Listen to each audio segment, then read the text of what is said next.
Oh boy, oh boy, oh boy, oh boy. I don't know about you guys, ladies and gentlemen, but I am excited. I feel like this surge of energy with that news that we got over the weekend. In case you missed it, well, there's a card in that top right-hand corner. Don't worry, it won't bite ya.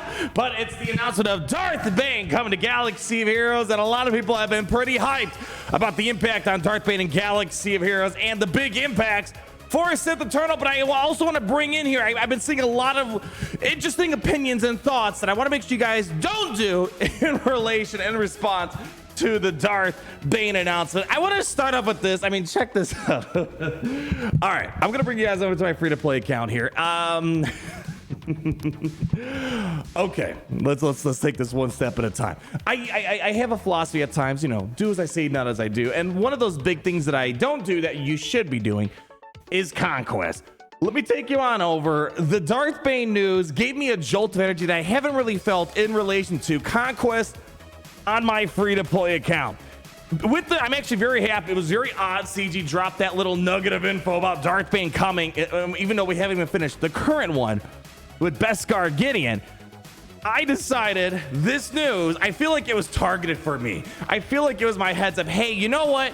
Maybe actually do your full run of normal conquest, so when Bane comes around, you can participate in hard mode. Now, I'm not naive, and I don't think I'm gonna get like a 7-star Darth Bane when he does get released to Galaxy of Heroes via conquest. I just want to talk about that too in a moment, Gary. Can you right on the board? No, turn around, right on the board. I gotta talk about conquest Darth Bane. Okay.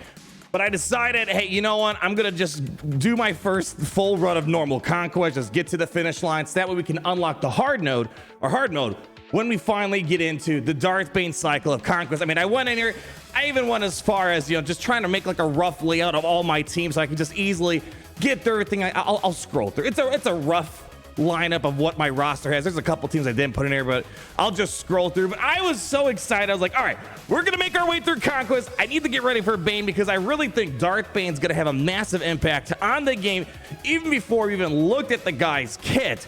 I'm excited for one, how he's gonna interact with Sith Eternal. Obviously, we've got a lot of little nuggets of info regarding how that's gonna look with Sith Eternal. However, there's that second prong aspect with Darth Bane where he's gonna have that rule tool with Sith Eternal, which we're all speculating that seems to be mostly an offensive thing, but it makes it seem like this has to be like a powerhouse offensive duo because you can't put two characters on defense. That's kind of the one thing we're kind of curious about. But the other thing I'm really interested in is how he's gonna work with these band of misfit Sith with sufficient relic investment. We still need to wonder what the hell a sufficient relic investment is.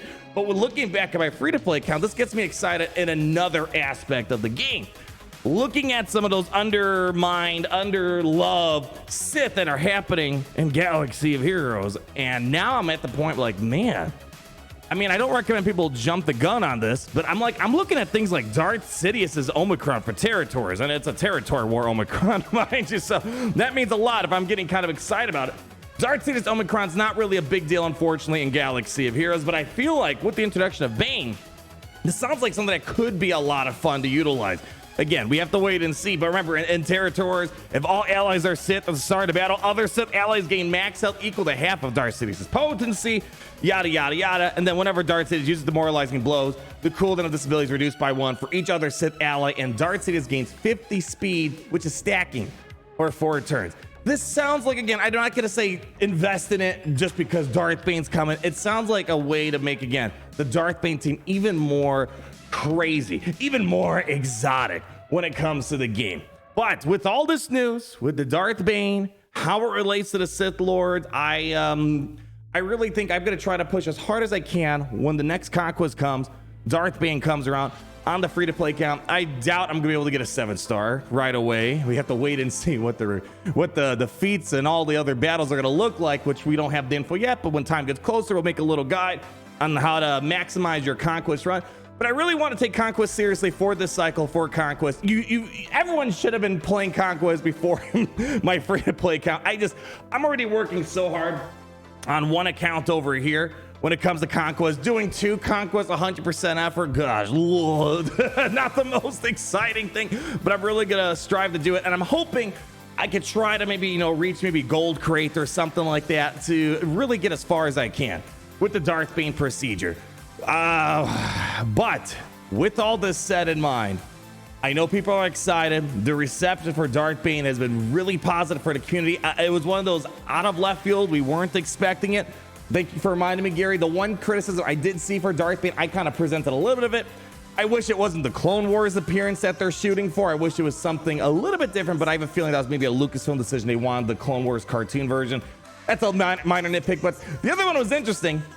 A lot of people wish that Darth Bane was a galactic legend, not a Sith Eternal afterthought lifter. I kind of agree. I mean, the guy who created the Rule of Two for the Sith, kind of the backbone of the whole Sith philosophy, only being a conquest lifter unit.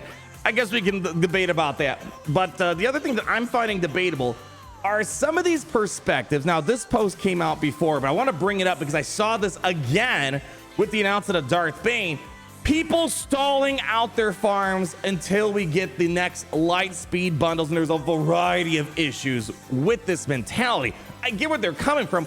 Why would I want to farm stuff when the light speed bundles are in the data mines and I can just get everything for $10? And why? So I want to address that mentality. When it comes to these things in general, there's kind of a circle of who, what, where, when, if, how, something like that. I want to make it entirely clear, and I already said this with the announcement of the data mines the other day that showed we're due for even more light speed bundles.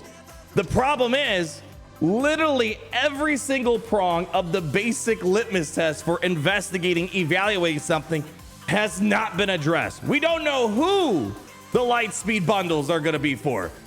The primary assumption theory is that all these next light speed bundles are for Sith Eternal, Jedi Master Luke, and it's logical speculation, but this is pure speculation in its entirety. It could be something as simple as a Phoenix, a Geonosian light speed bundle. So we're making a lot of bold assumptions. We don't even know when they're going to happen. That's the other thing that we got here. They're in the data mines, but as I point out, many other people pointed out, it's important to realize that the data mines don't mean it's 100% confirmed. Generally, the history has been of Galaxy Heroes data mines. It's more than likely to happen. It usually comes to fruition, as we've seen, early teasers on characters coming, and the Lightspeed bundle, when it first was data mine, it came right away.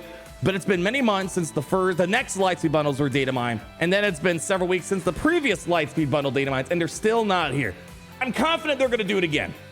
But again, we don't even know who it's going to be for, when it's going to be for, and I think really the most important one is if it's even going to happen. There is that chance that it's not going to happen. The next batch of Lightspeed bundles, it very well could be the case.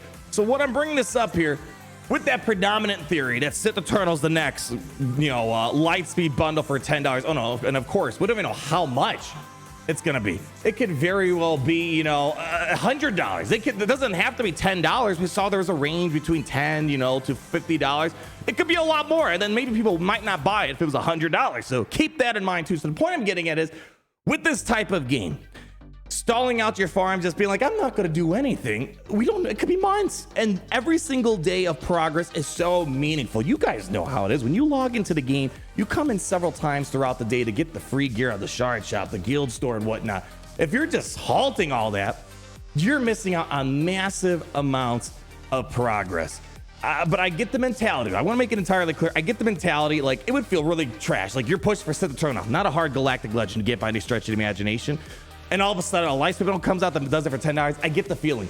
But again, we don't know the whens, the ifs, the hows, all this other stuff in association with it. So enjoy the excitement of Darth Bane. I'm really excited. I'm really taking it to heart. My free-to-play account, I think it really is going to help me out.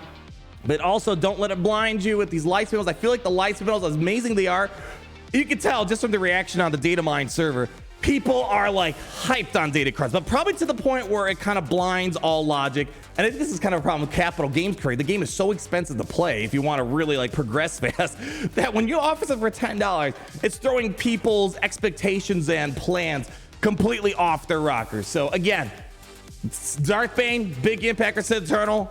I think big impact for just Sith in general. I'm really keeping my eye out for things like, Savage Omicron, I guess, maybe even Traya, who knows? And then Darth Sidious Omicron. But don't make the mistake of letting Lightspeed bundles, the speculation and the hope that it's going to be a Sith Eternal bundle, fool you. If it happens, cool.